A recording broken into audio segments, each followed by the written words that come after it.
podcast, oh baby girl. I said, you're like the heavy metal news, hard rockin' news, girlfriend. I'm gonna give you a good time.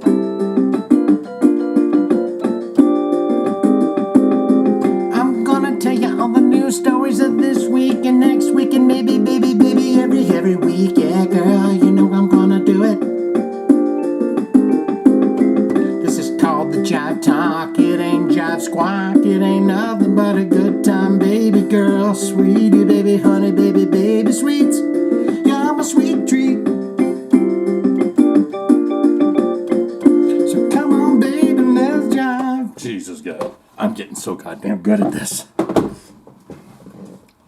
And they just come to me I clear my mind. What I do is I breathe.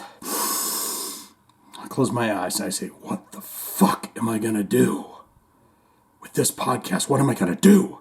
And then I breathe deep, close my eyes. I pick up the keyboard. I let it do the work. These fingers that I have right here, I just tickle the ivories and it comes out of me. I want to welcome one and all back to another fine and fantastic episode of Jive Talkin with Shane Diablo. Have you went to Spotify and hit a 5-star review? Even if you don't listen, even if you're turning it off right now going, this guy has already pissed me off or irritated me to no end, please go hit a 5-star. Episode 121 of Jive Talkin with Shane Diablo. What do we do here? We've got all of these sweet treats for you, stories. It was looking rough there, but I feel like I pulled together some news stories because it's just been kind of a rough one, hasn't it? And of course, we've got your, pardon me, I don't mean to burp before I say you guys, but we have your comments at the very end of the show. I do have a clip here, I guess, Jericho, Kuarantine. I'm learning it's a Kiss cover band. I thought Kuarantine was just a kind of cover band, but they do a song from Crazy Nights album, Good Girl Gone Bad, something like that. I don't think I've ever heard it. I wanted to get a taste of that in there, but we've got all sorts of stories. Let's get to it right now. You see this guy? No, it's not the Arm & Hammer Man. No, it's not Mr. Clean. No, it's the singer, David Draiman. Have you heard of him? He's from a band called Disturbed. And the good news that he's going to tell us here. Remember those big old things that he had, those metal bits that he had hanging down from his lip there? It's almost like you can't see the massive holes that you'd think, well, I thought I would see some scarring or some kind of holes underneath that lip where he's taken them out. He's removed them. But you can kind of see these kind of dirt stains where maybe the metal rubbed on his chin so long that it kind of just polished it to a fine shine. But David Draiman's here, and he's going to explain to us why he isn't very concerned about the influence of AI. That's artificial intelligentsia in rock music. He's not concerned about it at all. It doesn't bother him. He's not freaked out. He's not having a fever dreams about it. He's not even concerned. So I wanted to get into that and find out exactly what it was about. In a new interview with the Jessica Lee Show. And by the way, I will try to read better. Disturbed singer David Draiman weighed in on a debate about people using an AI, artificial intelligence, music generator as a tool to create melodies, harmonies, and rhythms and rhymes based on artificial intelligence, AI algorithms, and machine learning, ML models. Draiman said, as transcribed by Blabbermouth, I think AI is going to be a lot more successful at coming up with pop and EDM style stuff than it will with the coming with even adult contemporary kinds of things. I mean, in an extension to rock. I'm doing a shit poor job of the reading part, I'm telling you that. Because there is some science to song structure. There's some science in terms of what notes resonate within the human mind more than others. He's been watching Bashar. Because Bashar, you know him, he goes, I think I would do good day to you. He summons an alien, some kind of a humanoid alienoid, that's coming through Bashar, this guy on the TikTok app. He's coming through him to kind of warn us about being better people and not being such jerks because they're watching and they're ready to pull the fucking plug at any moment. So be good about it. But that's, anyways, I lost my meaning, but kind of Bashar kind of thinking, right? I mean, in extensions to rock, because there is some science to song structure. There's some science in terms of what notes resonate with the human mind more than others, but there is no science to determining that mystical combination of notes that, for whatever reason, this melodic pattern hits you here, right in your scrotal area. You can't teach an artificial intelligence that. It can't learn that. You either have it or you don't. And so, for that reason, I do believe that I still have a lot of faith in the future. But yeah, the less organic thing becomes, the more wary I become. What? The more organic things become, the more wary he becomes. In recent months, a few other high-profile musicians have shared their views for the use of AI in music, including former Megadeth guitarist Marty Friedman, who told Australian musician, there's got to be something positive in it. And regardless of whether we're fearful of technology or not, it's going to be a reality, period. So I think we can't fight it all the way. And there's been guys in the music business fighting analog and digital forever. Yeah, that's true. Technology, guys, is coming for you no matter what. Whether you like it or not, it's here. Embrace it. That's what I always tell people. If the aliens come down and they attack, I just want 1 second to tell them, make me a pet. I'll tell you where they're hiding. I'll tell you the ins and outs of the entire human race. Just let me be your pet. Give yourself a Diet Coke if you know a song about being a great pet to aliens. And put it in the comments and I'll be interested. But he's very right. You know, people used to, when things went digital, analog recording, people was, fuck that, man. All this, you know. So it's kind of a nostalgic thing of the days when everything was analog and you sat down. Oh, this is Marty Friedman. It's kind of nostalgic to think of the days when everything was analog and you sat down and you listened to a whole album from beginning to end, and it's wonderful and people can still enjoy that. But technology has allowed you and I, because I count myself in on this, to talk like this. Technology has allowed Pro Tools to happen, which has created some of the best ideas for recording in history. Is he going to keep going? We just can't fight it all the way because it's like spitting against heaven. You don't want to spit against heaven. It's not going to mean anything. So AI, I think it's best years yet to come. It hasn't really done anything that's kicked out my ass yet of what I've seen. It's just been kind of cute, funny little mashup and stuff. Well, wait until they're carnally taking you, Marty, in your home, when the blender is trying to attack your genitals. All right? Talk about it then. Then tell me how you're doing. It's not going away, for better or for worse, richer for poor. So the sooner we accept it and accept how we can not only live with it, but benefit by it, the healthier we can all enjoy our lives. Rather than being some old guy just saying, I hate this stuff, it's really easy to fall into that. Especially for people of previous generations. It's true. The older generation says, I don't want to get the fucking cell phone. I don't want the internet. I don't need any of that. And as you get closer, you know, I think the Gen X is right where it's like we know what it was like and we're kind of stoked for where it's going. You know, I take back everything I just said there because I'll tell you, there's nothing more irritating than getting on TikTok and seeing those. Here's what Gen X do. I said, whatever, man. Everyone had a different situation in that generation, okay? I always flick right away on those. When I see those Gen X ones, Gen X talks. Anyway, so there's sooner we accept it, then we better accept it. But benefit by it, then we're going to be healthy. I hate this stuff. It really isn't it. He's talking about that old guy, especially for people of previous generations, because we know how good it was back then. There's a lot of crap now because of technology, and it's easy to hate on all that stuff. But it's not going away, guys. It's not going to go away. So what's the benefit in being negative about it? Right. Embrace the aliens. Brian Mays also had a bit to say about it, and we're not going to go through him.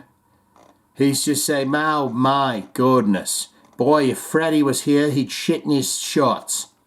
In his little white spandex shorts. He said, can anybody find me? I'm sorry, that is juvenile. Speaking of juvenile, there's Vince Neil. And there is Mick Mars. And I found this kind of interesting. Mick Mars sidestepped the question about Vince Neil's declining singing abilities. He says, it is what it is. In a new interview with the Mike Calta Show, former Motley Crue guitarist Mick Mars was asked if it was killing him and the other members of the band watching singer Vince Neil decline as a frontman and as a singer. Boy, if they would have cut that front off there, right? And said, Vince Neil would have came at this reporter, Mike Calta. If he would have said, declining as a man and as a singer, that's fighting words to Vince. You don't ever say that. Mars hesitated for a second before responding, well, it is what it is. The road takes a toll on everybody, really. And, it's kind of like family. People fall out and people come back, and it's just the way it works. It's just the way it works. Over the last decade and a half, Neil had received harsh criticisms online for his weight gain and alleged drop in vocal ability. In May 2021, Vince struggled to complete his solo concerts at the Boone, Iowa River Valley Festival in Boone. Based on a fan-filmed video footage of the gig post, I think we saw this, the now 63-year-old rocker who hadn't performed in more than a year and a half due to the COVID-19 pandemic began losing his voice several songs into the set, which consisted exclusively of Cruise classics and cover songs previously recorded by the band. And he just stops and says, hey guys, I'm sorry, I can't do this. In December 2019, crew manager Alan Kovac told Fox Business that some of the band members had enlisted outside help to get in shape for Cruise 2022 The Stadium Tour with Def Leppard, Poison, and Joan Jett and the Blackhearts. They never mentioned that other band. What was that other band that was on there? They opened before the Blackhearts. We've done them on the channel, Reaction Channel. Put that in the comments. Kovac was referring in part to criticism of Neil for his supposed diminished singing ability and weight gain. Kovac said, hey, some of them are working with a trainer, so some of them are working with a nutritionist to make themselves the best that they can be, okay? The greatest insecurity for an artist is anyone going to care about my music? Is anyone going to buy a fucking ticket? We were in November 2019 when the discussions were happening that these guys were already into regimes and regimens of how they get ready for a tour. Speaking specifically about Neil, Kovac added, let's see, hey, you know what we're going to fucking do? Let's see what Vince sings like and looks like when the tour goes out. How'd he look? Six also said that Vince Neil was killing it. He's killing it. While working with trainers and nutritionists in preparation for the stadium tour. You know, Nikki Sixx standing there giving you kudos, I don't know. Giving anybody kudos when they're like out of shape and all this, and then, I don't know. It would piss me off. That's what I'm trying to spit out here very bizarrely, is if I'm Vince Neil and I'm going, all right, they've told me that I'm not doing the damn tour unless I get a trainer and kill it and nutritionist and all that. But it would be the little comments online from the people closest to me that are talking about what I'm doing would kind of irritate me. Does that make any sense? In April 2023, Mars filed a lawsuit against Motley Crue bandmates claiming he had been unceremoniously terminated by his so-called brothers of 41 years. All right, we're done with that. So that's all he said. He just sidestepped the question then, guys. Sharon Osbourne, she's going to tell us about, she says, Ozzy has always been inappropriate with women.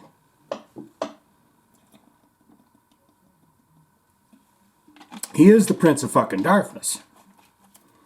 You cannot give a man who is the Prince of Darkness grief over what he does. He snorts ants, he bites bats, he's inappropriate with women. What do you want? Do you think a guy that snorts ants and eats bats is going to be appropriate with women? I don't think so. A man that will piss on the Alamo? A man that will eat the heads off of doves, beautiful white doves, on the wings of the snow and dove, it streams his pure sweet love. Sorry, that had to come out. But he bit the heads off the damn doves. He's going to be inappropriate. He's not going to, so let's find out. In a new interview with Mirror, isn't that like a British tabloid that she's probably had 1,000 stories written about her that pissed her off? Sharon Osbourne spoke about her 5-decade relationship with Ozzy Osbourne, saying, no matter how much bad behavior or who's wrong or right in a certain situation, I love him. I love that fucking Prince of Darkness. He's the only man other than my dad that I've ever loved. I just adore him. And I knew what he was before I married him. But in my youth, being naive, I thought, I can change Ozzy. I know I could change him. He won't drink when he's with me. I'll make him a nice home, I will, and a nest, and we'll be happier ever after. But that's not real life, is it, dear? I knew what he was. I knew he had an addiction, and I took it on. We can't go for a wee without each other. It's ridiculous. I hope they don't do that. I mean, if they're going wee at the same time, have you ever seen that where the one sits down and I hope Ozzy doesn't have a good aim now. Don't be taking wees together. He's always been inappropriate with women. We have a nurse at home, quite a large Russian lady, and she's bent over him and he goes, tell me, did you breastfeed your kids? And I'm like, you cannot say those things, Ozzy. The world today is different. You cannot talk to a woman like that, Ozzy.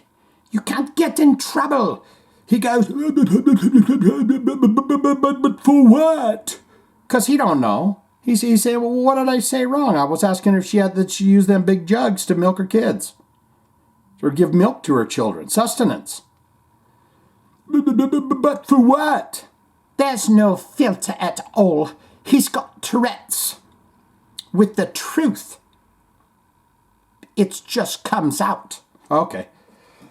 He's got Tourette's. With the truth, it just comes out. In 2020, Ozzy said that he was terrified Sharon would leave him after she learned of his extramarital affairs 8 years ago. After Ozzy's affair with celebrity hairstylist Michelle Pugh, is that how you say that? Do I remember this? Was made public in May of 2016, he underwent therapy for sex addiction. Sharon and Ozzy later reconciled, and they even renewed their vows. Asked in an interview with Good Morning Britain if he was amazed, he and Sharon were still together, Ozzy replied, I am. I've been a bad boy at times. And Sharon added, it's like a Shakespearean play, really. Our love story, me and Ozzy Osbourne. Ozzy's has been a right old fuck with women. Well, it says expletive.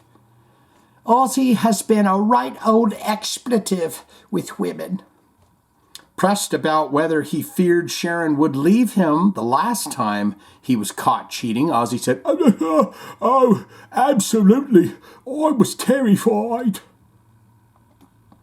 Asked if he is addicted to sex, Ozzy says, I think it's another fix. If you're a junkie like I was, anything that alters your mind, you've got to find it. I didn't love any of these people. I learned a lesson. It was just carnal. Even if he was moaning in their ears, going, I love you so much. Oh, you're such a sweet girl. He didn't mean it. So if you heard that, ladies, he wasn't telling you the truth. Okay? As for how close she came to kicking Ozzy out, Sharon said, I was just really broken in every sense of the word. I said to Ozzy, if you ever do this to me again, I'm going to cut off your hair off. Or I'm going to cut all your clothes. Well, that went a different place than I thought it would. Ozzy chimed in, I wish I hadn't done this stupid things that I did. And that's the truth. Because you never know what you had until you lost it. And I thought I'd lost it big time. Back in 2017, Sharon told the British paper The Telegraph, she's telling everybody, the Mirror, The Telegraph, that Ozzy wasn't cheating with just one woman. There were 6 of them. Some fucking Russian teenager, then a masseuse in England, our masseuse out here in Los Angeles, and then our cook. Oh, he had women in different countries. Basically, if you're a woman giving Ozzy either a back rub or a trolley of food, God help you. All right, I think we're over that. Well, let's see what Sharon says. Sharon talked about how she learned of his affair. This might be good. Let's find out. She says, we were sitting on the couch watching telly. Ozzy on one couch and me on the other. And he sends me this email. Why did you send me this stupid email? I asked. And when Ozzy told me that he hadn't sent me anything, I grabbed his phone and I said, look. And of course, it was a message meant for one of his bloody women. Uh-oh. Ozzy. What he did is he CC'd her in an email. He was trying to get a hold of his sexy lady friend to go, Cindy, I'd like you to come over as soon as the old bag gets out of town. And he sent it to the wrong day. He CC'd Sharon in the email, so she got it too. Here's the Rob Halford. He is the metal god. We all know that. But just very quickly, is there an end to Judas Priest? Well, the good news is probably not for the next 2 years or the 2 years touring cycle, because you have to do a full year of dates around the world, and then you have to do the festivals, and they've got the Invisible Shield out. So he's probably going to say, you better not bet your bleeding bloody life on it. In a new interview with German's Rock Anton, Rob Halford was asked if there was an end to Judas Priest. The 72-year-old singer responded as transcribed, no. It's a good question, and no. I think once you stop thinking about the end, you start to kind of deflate and then decompress, and like and the lights start to get the bit dim. The lights start to get a bit dim. Oh, I think all of us in the band were just so grateful to be where we are with the 19th studio album, Invincible Shield. I think if you say one more tour and then we're gonna call it quits, or one more album, then we call it quits. Hey, listen, buddy. Life is life. We all have emotions. Oh, good. I've got to work tomorrow. I just want to stay in bed and watch TV. It's perfectly normal. But you have to balance that up against all these great things that Judas Priest has been blessed to achieve.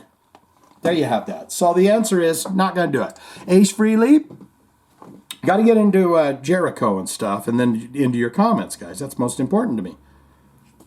But Ace Frehley says he played almost all of the guitar solos. So this is good news. He played almost all the guitar solos on 10,000 volts, despite the rumors to the contrary.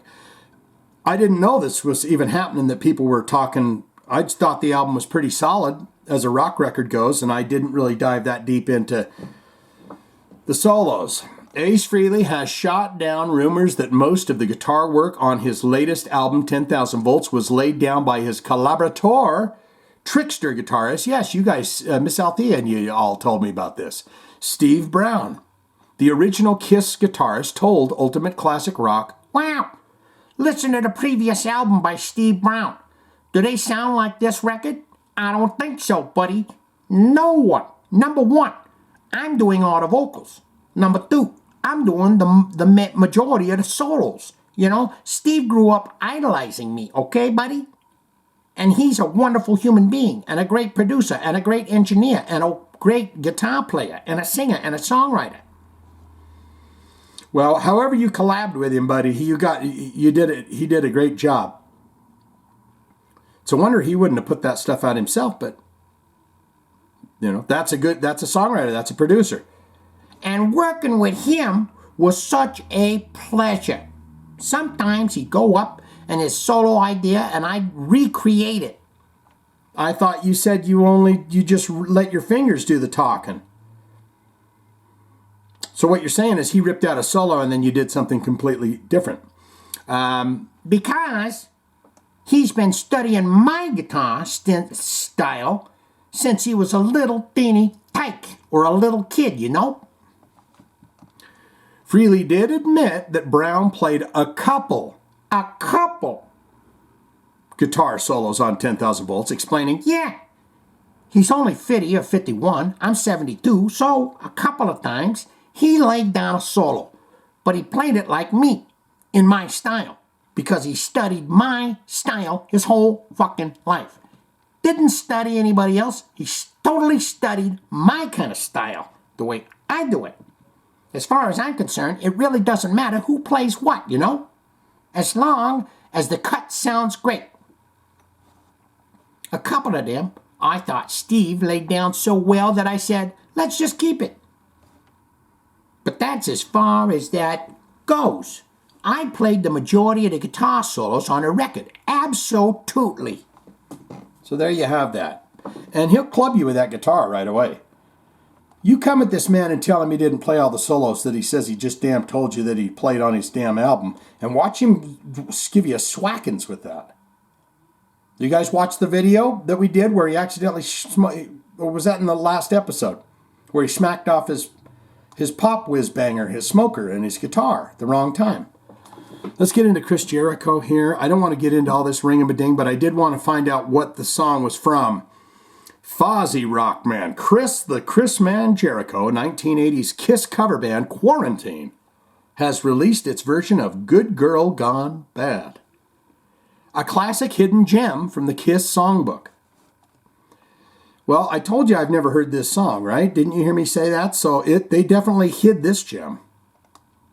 And I own the Crazy Nights record. But you know, when you're a kid, sometimes you just listen to a couple of songs. You're like, just listen to Crazy Nights and whatever else. I don't want to listen to the rest of this shit. I might have mentioned this before, but, you know, if you had an album that had basically 2 good songs on it, a cassette tape that had 2 good songs on it, what you hope and prayed for is that each of those songs were in the same spots on opposite sides of the tape. So you could listen to that song, and when you flip the tape over, you could listen to the other song. There's a couple albums like that I did that with. Get in the comments and tell me some of your albums that you never listened to. You be honest. Say, I haven't listened to these records all the way through. Let's get into it. Chris Jericho and the Kuarantiners. Let's go.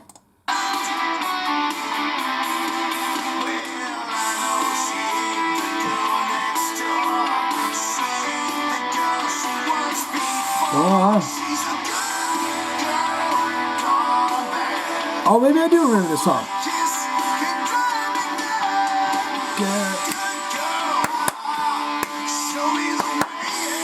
Show me the way, baby, honey girl.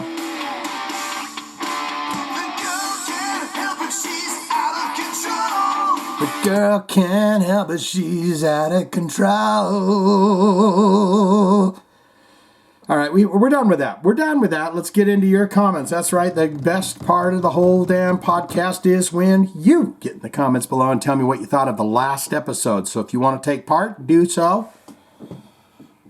We got Oscar up here first. Surprise. I am watching the last live performance from Lemmy at Resurrection Fest 2015. Camera shots were good. Kilmister was using vibrato on every note. Good or bad? I want to say that I saw that too, and it's kind of sad to watch because he looks really like he's lost, really gaunt. And like I've mentioned before, I was at one of the shows where it was, he only got out, played 4 songs, and then they came out and said, hey, sorry, we're going to call it a quits. And then the next couple dates that he played, then it was, they had started canceling them or whatever. But, okay, so let's finish this off. He says, Oscar says, camera shots were good. Kilmister was using vibrato on every note. I then realized it was probably his health. And he was shaking a lot. God bless him. Yeah. See, if I would have just read the 3 lines that he had there, we would have had this whole thing figured out. Let's get into Mike Buchanan. My God, he's got the Holy Grail here. This is like one of them Dear Margaret letters, you know.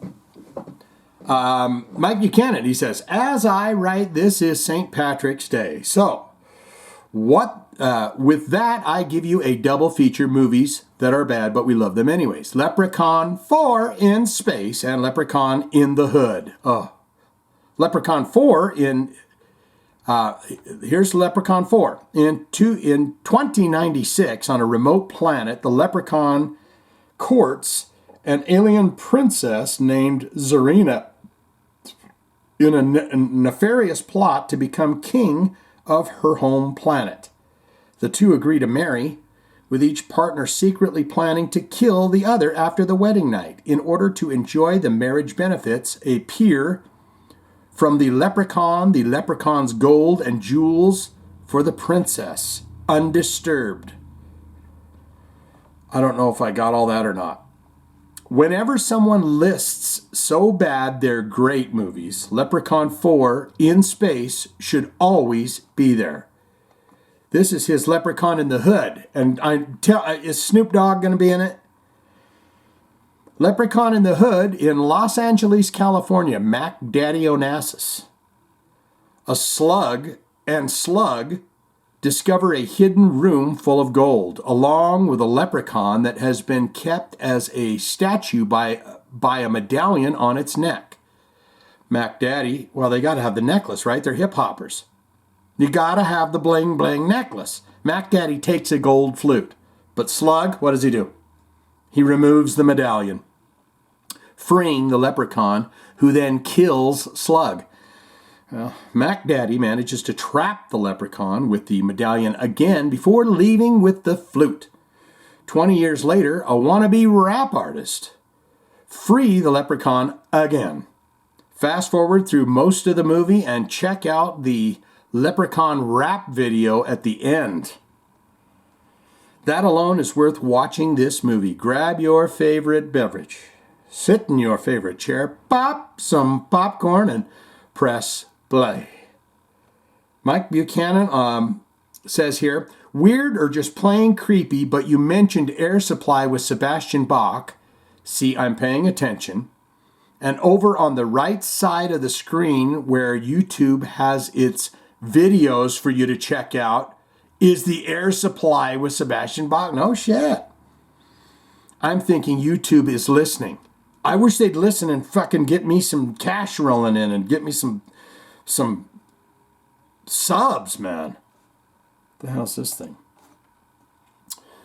They're not listening to me very good, Mike. But, whatever. It is what it is. Let's see. I'm thinking YouTube is, maybe if I ask for $1 million, it will show up in the bank account. Yes, do it. It can't hurt. Just try it. Mike Buchanan says, Brett Michaels sound like he needs to take a mental health year.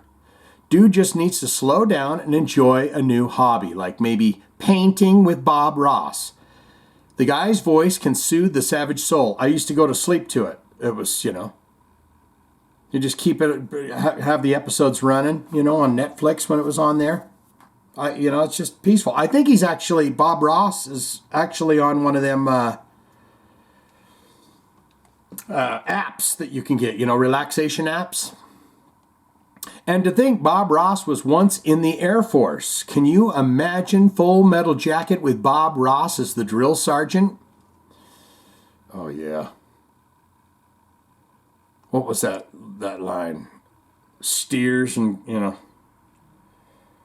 Is that Full Metal Jacket? With the guy with the gun eating the jelly roll? Or is that... Now I'm getting them all mixed up. What was the other one? There was another big one too. Platoon? I think that's Full Metal Jacket. This is my rifle. This is my gun. Isn't that Vincent D'Onofrio? Anyways. Mike Buchanan says, being an Iowan, it's mandatory for us to know all things about Slipknot and can be tested at any time. Now, you all know my feelings about the band, but I have to keep up or I will get banned from being an Iowan. Anders will always be the guy that helped launch the band and then got the shaft as Slipknot wanted a more melodic singing than Anders could do. And thus Slipknot exploded. Oh. And I would have been seriously disappointed that had I not heard a belch come from you having chugged down the doctor. Well, yeah, so now you're getting me wanting, I got to have a little taste. Not trying to get a belch ready or anything like that, though.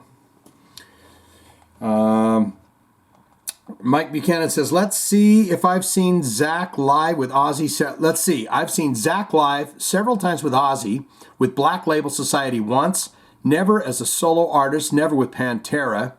And he's a beast when it comes to solos. I don't remember Dimebag being a big-time soloist, but I could be wrong, as I didn't really get into Pantera. I mean, he noodled them up. Well, Dimebag. Some of them solos were noodle-tastic, but Mike Buchanan says, I, for one, want Lemmy's ashes on my forehead for Ash Wednesday. Rock and roll. That is rock and roll. Mike Buchanan says, Mr. Bach is coming to town for his little tour in June. I'll think about it if I go or not. He's got that throw your hands up in the air like you just don't care vibe going on. Rock on, Sebastian, rock on. I'm telling you, and don't hate, but Air Supply is one of my bucket bands to see live. I'm not joking.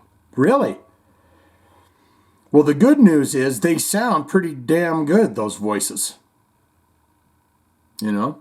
All right, we got Jive Talkin Jokes of the Week here. My wife screamed, you haven't listened to a single word I've said, have you? I thought to myself, what a weird way to start a conversation. I saw my wife last night, slightly drunk, yelling at the TV, "Don't go in there! Don't go in that church, you moron!" She is watching our wedding video again. Oh! Somebody should market a beer called Occasionally. I thought it was going to be some wacky word. It's just occasionally. Somebody should market a beer called Occasionally. So when asked, I can say, I only drink occasionally. Let's see.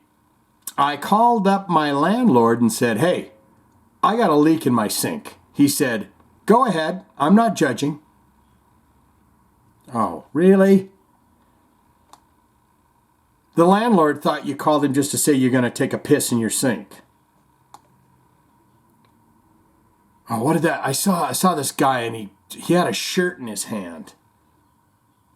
And he says, "Hey, can you put this in the washing machine? I got a stain in this shirt. Can you put it in the washing machine or something?" And the lady said, "Come again?" And he goes, "No, it's just mustard."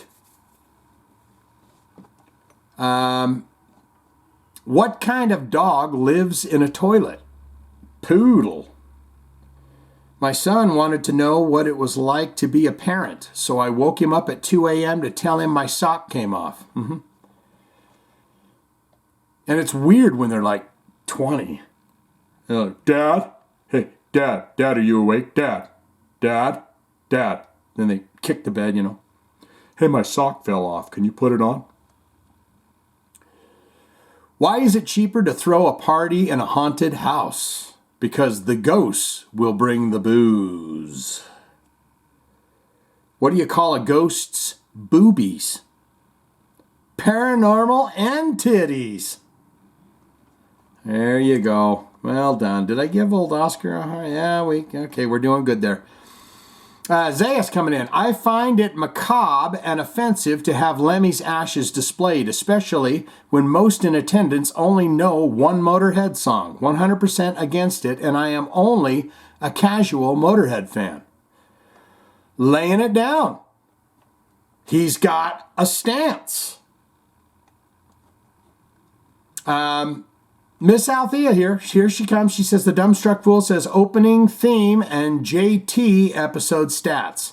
Love the 50s, early 60s throwback groove this week. If anyone does ever make a playlist, the title should be something like Take Off Your Blouse. Because you seemingly work that in with everything. And yeah, well, I just love the word blouse. That's just a great word. My grandmother used to wear blouses. She didn't wear shirts or anything. She wore blouses. And yeah, while I have had comments disappear into the cyber ether a couple of times, I am a proud card-carrying member of the Been Here Every Episode Club. Yes, indeed. That's very special. Miss Althea on Brett Michaels. A happy birthday to him. It is horrible to say that I was actually relieved to be reminded that I am younger, even if it's only a couple of years. I am beginning to think he's bionic after all he's been through. But shouldn't he have taken a year off quite some time ago? ? One word. Workaholic. Yeah, he's busy, man. He's like, "Lucinda, we got to get all the kids through college and stuff. I mean, I just need to give them something to believe in by the Lord above." She says, "That's why we love you, Brett, is because you care for our lives even long after you're dead and gone. But we're still living a very long time, and we need money and stuff to live, so we love you. You do give us something to believe in."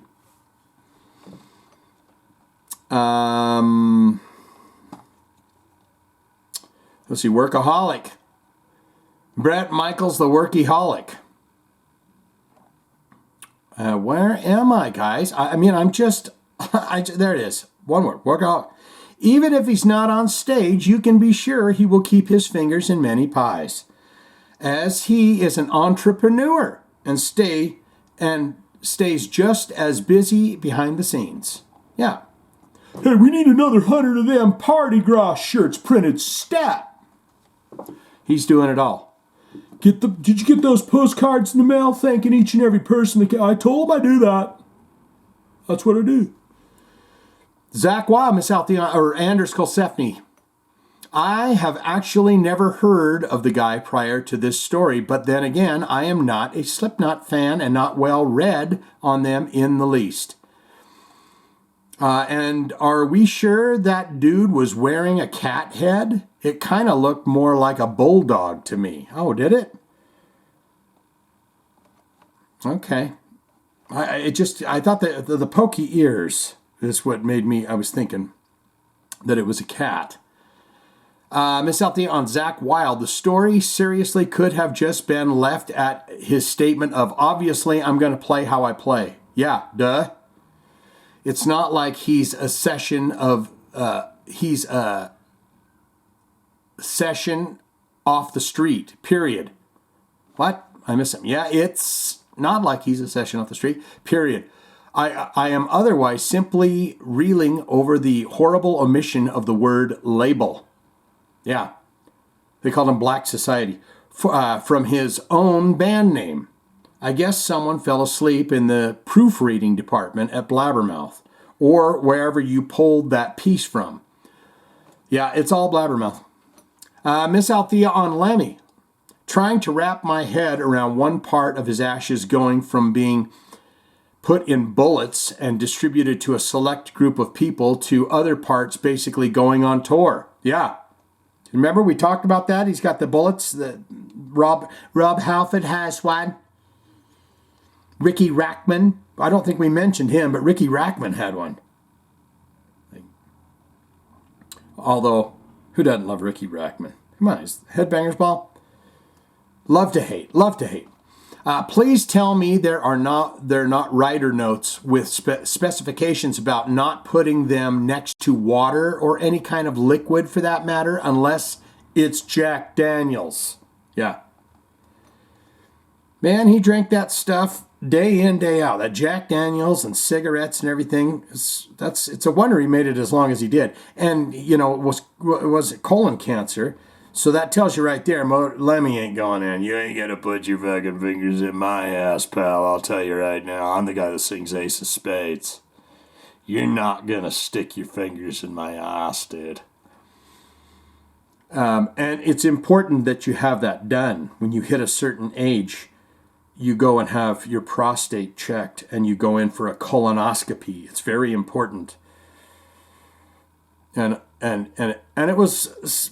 I mean, it was so easy. I mean, it was damn near like Jiffy Lube. So don't be so caught up in yourself. If you're out there and need to get that done, do it, goddammit.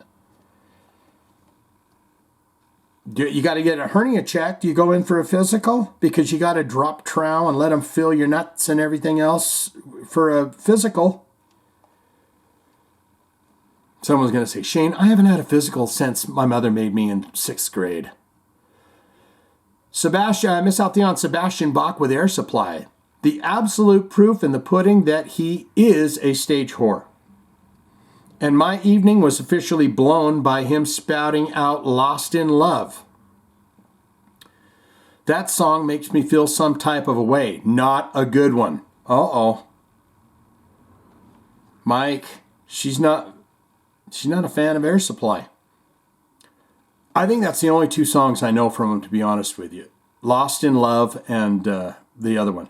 And it remains one of my most hated songs of the late 70s, Mike. She's got your name right under there, look. Remains one of my most hated songs of the late 70s, and then Mike B. on his movies. Mike B. and his movie recommendation, Miss Althea still, of The Fly, the original, hell yeah. The high-pitched quasi-electronica, Help Me, will be forever epic. I will up the ante and also recommend the sequel, 1959's Return of the Flies, that got Vincent Price in it again, and 1965's Curse of the Fly, both often overlooked and underrated. Yes, indeedy. There you go, my dear. There's your heart. We got Oscar coming in here again. He's got some more on Lemmy. Lemmy decided to have his infamous wart removed months before the show. Oh, maybe that's what was throwing me off. Or is he making a silly here? Lemmy decided to have the infamous wart removed months before the show. He tried over-the-counter Compound W to no avail. A doctor froze it off. For nostalgic reasons, he should have borrowed the headset microphone from Air Supply. He's talking about, I don't know. Are you still on, Lemmy? Oscar? Many newscasters and sports announcers use similar ones with peach-colored foam over the electronics. I thought these broadcasters had warts for the longest time. Yeah, I know what you're talking about. Where you'd see it just like a little plump thing on the side of their face. Like, what the fuck is that? And it was just a little microphone. Yeah, Bob. Yeah, he was on the inside track there. There's no doubt about that. And the foot did go out. It did go out of bounds. So, a quick trip to Ace Hardware to buy spray paint close to his skin color was an option. Oh, he's still... This is all about Lemmy's thing. Lemmy said no. He liked that microphone jacked up 12 feet and then tilt it down 6 feet. Way too much. Yep. He used to sing that. I tell you I'm a man. There you go, Oscar. Very good. Evil Eyes coming in. Evil Eyes. You've got evil eyes. Never miss a show. Check out Motorhead track that is super good, Crazy Like a Fox. I've heard that.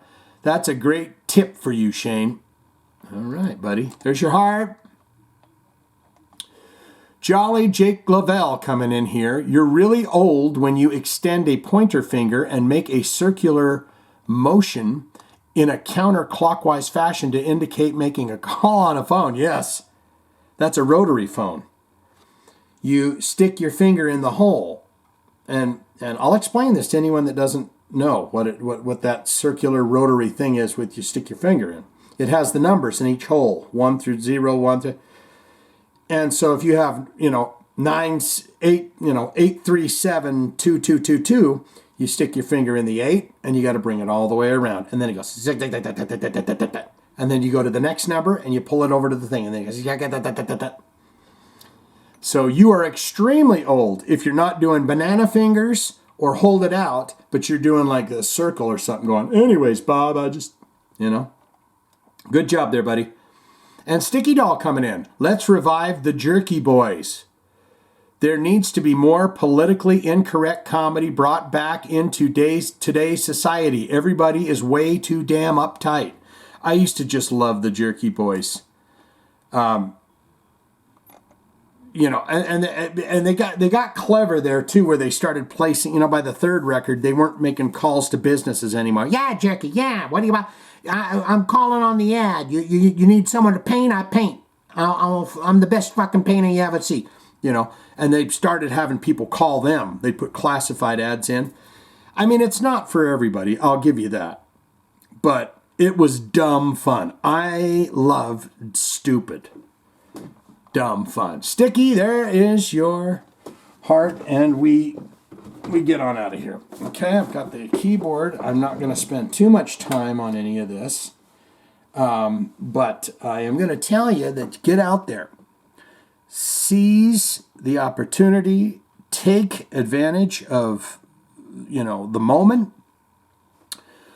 Been learning a lot about, being in the present moment, and that, I don't know if I talked about that last time, but time comes to you if you stay where you're at and what you're in, and you're in your what you're doing right here, right now, which is probably the best part of your day. You're listening to the very end of this podcast, but get out there and take advantage. Get healthy. Get walking. Get talking. Get rocking. Okay? Now,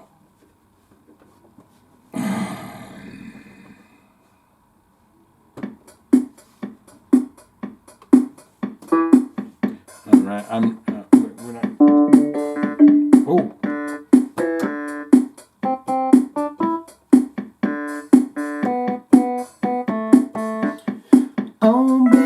honey girl, take off your blouse. Oh, sorry.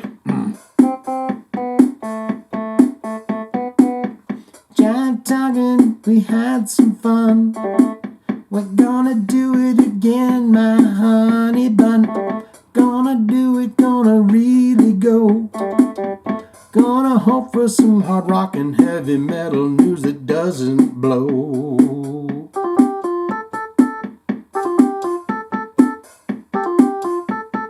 Come on, baby, honey girl, let's jive.